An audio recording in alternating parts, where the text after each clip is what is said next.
जय श्री राधे कृष्ण, राधे कृष्ण। खम्मा गनी दोस्तों, आज मेरा ये तीसरा पॉडकास्ट वीडियो है। इस वीडियो में हम जानेंगे कि हम जन्माष्टमी की पूजा क्यों और किस लिए मनाते हैं, जन्माष्टमी का क्या महत्व है और जन्माष्टमी का उत्सव हम क्यों बनाते हैं। यहाँ मेरी बड़ी माँ है, वो हमें पूरे विस्तार रूप में बताएंगी कि जन्माष्टमी का क्या इतिहास था और वो हम किस लिए मनाते हैं। तो बड़ी माँ, आप प्लीज़ बताइए।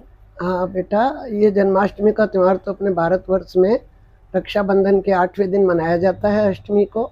और सभी को मालूम है, सभी सनातनी लोगों को मालूम है, इस दिन हमारे विष्णु भगवान का तीसरा अवतार हुआ था। द्वापर युग में कृष्ण अवतार नाम से हुआ था, कृष्ण अवतार हुआ था। और वो ऐसे हुआ था कि कंस नाम का एक राजा था, बड़ा दुष्ट था, लोगों को बड़ा दुख देता था, बहुत हैरान करता था, बहुत तकलीफ देता था। तो सारे देवी देवताओं ने भगवान से प्रार्थना की कि महाराज जाइए पृथ्वी के ऊपर। और गौ माता ने जाके रुदन किया कि जाइए पृथ्वी के ऊपर और पृथ्वी का भार उतारिए, उस कंस दुष्ट को का नाश कीजिए। तो भगवान ने यही सोचा। और कंस की एक जो बहन थी, बहन का ब्याह किया उसने खूब खुशी से, उसका नाम देवकी था। वसुदेव जी के साथ ब्याह किया था और शादी खूब धूमधाम से करने के बाद वो बोला मेरी बहन को मैं ही विदा करूँगा, मैं ही इसका रथ चलाऊँगा। और रथ चलाने के लिए सारथी बन के जो ही रथ में बैठ के रथ को हाँकने लगा, त्यों ही ऊपर से बादलों में बहुत बहुत सारी गर्जना हुई और जोर से आवाज़ आई, हे कंस, जिस बहन को तू इतना प्यार से ले जा रहा है विदा करके, उसी बहन का 8वां पुत्र तेरा काल होगा। ये सुनते ही कंस के तो एकदम हलचल मच गई और आंखें एकदम लाल हो गई और बहन के बाल खींचने लग गया, नीचे गिराने लग गया रथ से बहन बहनोई को। तो बोले ऐसे क्या कर रहा है? बोले मैं मार डालूंगा तुम दोनों को, तो संतान कहाँ से होगी? तो बोले कि हमको क्यों मार रहा है, हमारी संतान से तेरे को है ना, तो 8वीं संतान तुम ले लेना। तो बोले इसकी क्या है, मतलब जरूरी है कि आप लोग मुझे 8वीं संतान दे ही दोगे, 8वीं संतान दे ही दोगे? तो बोले दे देंगे, हम विश्वास कर, तू तेरे साथ रह हमको। तो बोले नहीं, आप तो भाग जाओगे, मैं तुम्हें आपको कारागार में ही डाल देता हूँ। और अपने बहन बहनोई को कारागार में डाल दिया और हथकड़ियाँ लगवा दी और बाहर पहरेदार लगवा दिए। और बेटा वो इतने ज़्यादा पहरे में रखे उनको कि बाहर आने का ही नहीं, उनको रात दिन का ही मालूम ना पड़े। और फिर कुछ समय बीतने के बाद और उनके एक संतान हुआ। संतान होते ही पहरेदार, आवाज़ आते ही पहरेदार आए और छीन के लेके गए। देवकी और वसुदेव रोते रह गए और ले जाके बोले महाराज महाराज, पहली संतान हो गई, पहली संतान हो गई। कंस ने हाथ में लिया, लेके उसको एक बार के लिए, एक क्षण के लिए उसको दया आई, ये पहली को क्यों मारूं, 8वीं को है ना मेरे को डर, 8वीं से डर है, तो 8वीं मेरा काल है, तो इसको क्यों मारूं। तो इतनी देर में वो छोड़ने ही वाला था कि नारद जी ने, देवी देवताओं ने सोचा कि ये नहीं मारेगा तो इसके पाप का घड़ा कैसे भरेगा। तो नारद जी नारायण नारायण करते आए और आके बोले कंस तू क्या कर रहा है? तो बोले महाराज इसको मार के क्या करूं, बड़ा मासूम है, 8वीं संतान को मैं मार डालूंगा, वही मेरे लिए खतरा है। तो नारद जी बोले नहीं कंस, तू नहीं समझा, देख एक कमल का फूल लिया और उसके एक पंखुड़ी के हाथ लगाया और उसको घुमाया, घुमा के बोला देख इधर से 8 हुआ, फिर दूसरी पंखुड़ी पकड़ा, फिर घुमाया, बोला इधर से घुमा तो 8 इस पे आया। ऐसे करते उनको 8 जगह से दिखाया। तो बोले 8वां पहला हो सकता है, पहला 8वां हो सकता है। बोले उस कृष्ण वो विष्णु का कोई मतलब छलिया है, वो उसका खुद पारावार नहीं है, तो तू छोड़ मत, क्या पता ये पहले रूप में आ जाए। तो कंस ने उसको मार डाला एकदम से और मार के अपना वो वहाँ की मैं ऐसे ही मारूंगा सबको।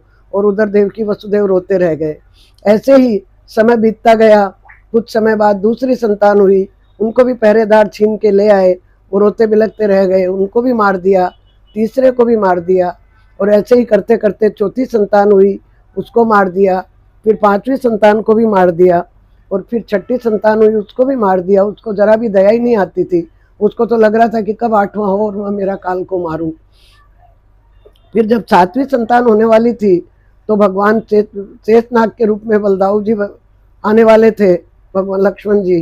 तो लक्ष्मण जी पहले छोटे बन के आए थे, तो बोले अब मैं बड़ा बन के आऊँगा, ऐसे भगवान से बात हुई थी। तो बोले कि फिर वो 7वीं संतान थी ना, वो वसुदेव जी की पहली पत्नी रोहिणी जी नंद बाबा के घर रहती थी, इनको जेल में डाल दिया इसलिए। तो भगवान अपनी योग माया से वो 7वीं संतान उनके गर्भ में स्थापित कर दी और वहाँ उनका संतान, उनका 2 महीने बाद जन्म हुआ और वो बलदाऊ जी के नाम से, बलभद्र के नाम से बने प्रकट हुए। और फिर इधर जब 8वीं संतान का समय आया, साल 2 साल बाद जब 8वीं संतान का समय आया तो भगवान चतुर्भुज रूप में प्रकट हो गए। तो दोनों देखते ही रह गए, बोले अरे चतुर्भुज रूप में महाराज, बोले कि आप ही बोले थे आपके जैसा संतान चाहिए। बोले चाहिए संतान, लेकिन शिशु लीला तो कीजिए, आप तो हमारे बाप बन के आए हो, बेटे बन के थोड़ी आए हो। तो फिर भगवान ने बोला ठीक है मैं शिशु लीला करता हूँ। बोले लेकिन आप शिशु तो बनोगे, लेकिन आपको हम बचाएंगे कैसे? तो बोले कि जब मेरा जन्म होगा ना तो ये पहरेदार सब सो जाएंगे और जेल के ताले टूट जाएंगे, आपकी हथकड़ियाँ खुल जाएगी और वसुदेव जी एक टोकरी में मेरे को रख के, सिर पे रख के, और गोकुल जो नंद बाबा है उनके वहाँ यशोदा मैया है, उनके लड़की हुई है, उसको योग माया है मेरी, उसको ले आएंगे और इनको सुलाएंगे, ये किसी को भी मालूम नहीं पड़ेगा। और ऐसे ही करना। इतनी देर में भगवान ने अपना रूप प्रगटा और एकदम बिना वस्त्र और गोद में आके रोने लग गए जोर जोर से, और रोने लग गए और पहरेदारों को नींद आ गई, ताले टूट गए, हथकड़ियाँ खुल गई। और वसुदेव जी देखे कोई जग ना जाए, फटाफट टोकरी में लिया और सिर पे बिठा के जाने लगे। तो बारिश हो रही थी, तो शेषनाग जी ने उनके ऊपर आके फण फैला लिए अपने कि इनको बारिश ना लगे। और यमुना मैया पांव छूने को ऊपर चढ़ने लग गई, एकदम ऊपर चढ़ने लग गई। तो वसुदेव जी सोचे अब क्या करूं, एकदम पानी भर गया। तो भगवान समझ गए, उन्होंने अपना पांव लटका दिया। तो यमुना मैया ने पांव छुआ और फिर नीचे चली गई और फिर उनको मार्ग दे दिया। फिर वो आए तो सब शांति, गोकुल में किसी को भी नहीं मालूम कि कौन आया कौन गया। और यशोदा जी के बाजू में कन्या लेटी हुई थी, उसको वो ले आए वसुदेव जी और लाला को सुला के आ गए। और फटाफट आए और आते ही जेल के अंदर वापस ताले लग गए, हथकड़ियाँ लग गई और रोने की आवाज आने लग गई कन्या की। और उधर उनको सुला के आए, वहाँ किसी को पता ही नहीं है अभी तो, और वो रोने लग गई कन्या। पहरेदार सारे उस कन्या को खींचने लगे। तो वो यशोदा मैया, देवकी मैया बोली कि ना ये तो कन्या है, इसको क्यों मार रहे हो, ये क्या करेगी, ये क्या काल बनेगी बेचारी। तो बोले कि नहीं कन्या है तो क्या हुआ, हमारे महाराज का हुक्म है, इसको तो हम छोड़ ही नहीं सकते, ये तो 8वीं संतान है। ऐसे करके लेके गए महाराज, 8वीं संतान आ गई। कंस ने देखा अरे ये तो कन्या है, अरे कन्या ही मेरे को मारेगी क्या, हो सकता मार डाले, मैं इसको पहले ही मार डालता हूँ। और उसने लेके जो ही हाथ में पत्थर पे पछाड़ा, कन्या हाथ से छुट के ऊपर जाके योग माया बन गई। और ऊपर से आकाशवाणी हुई, अरे दुष्ट तू मेरे को क्या मारता है, तेरे को मारने वाला तो गोकुल में पल रहा है, गोकुल में पहुंच गया है।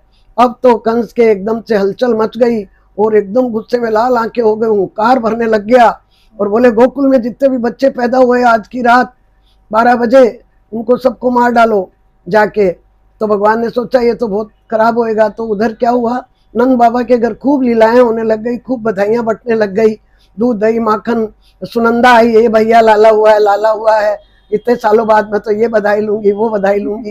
ये जो ही पता चला सारे गोकुल के अंदर के लोग आके नंद बाबा के घर बधाई मांगने लग गई। कोई बोले हार दो, कोई बोले ये दो वो दो। नंद बाबा गौएं दान कर रहे हैं, हीरे मोती दान कर रहे हैं, रुपए लुटा रहे हैं। और फिर बोलने लगे नंद घर आनंद भयो, जय कन्हैया लाल की, हाथी दिने घोड़े दिने और दिने पाल की। और खूब उत्सव मना रहे हैं। और दूसरे दिन वो दही हांडी फोड़ रहे हैं, भगवान मक्खन खिला रहे हैं सबको नंद बाबा।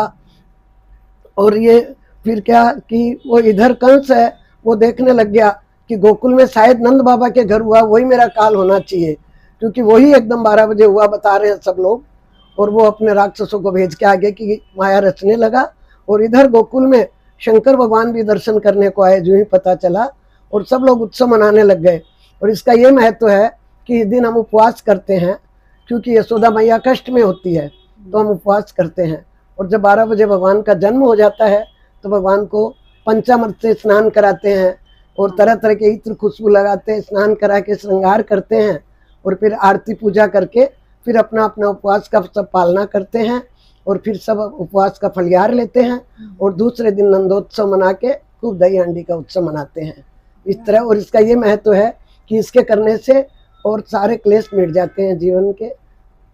बोलो कृष्ण कृष्ण कन्हैया लाल की जय, बाल गोपाल भगवान की जय, लड्डू गोपाल की जय, बंसी के बजैया की जय।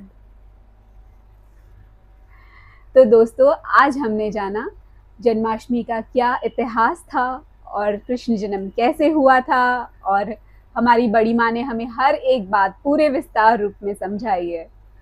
तो मेरे दोस्तों, मेरे इस चैनल को ज़रूर लाइक एंड सब्सक्राइब करिएगा। नीचे सब्सक्राइब का बटन है, उसे दबाना मत भूलिएगा। Thank you.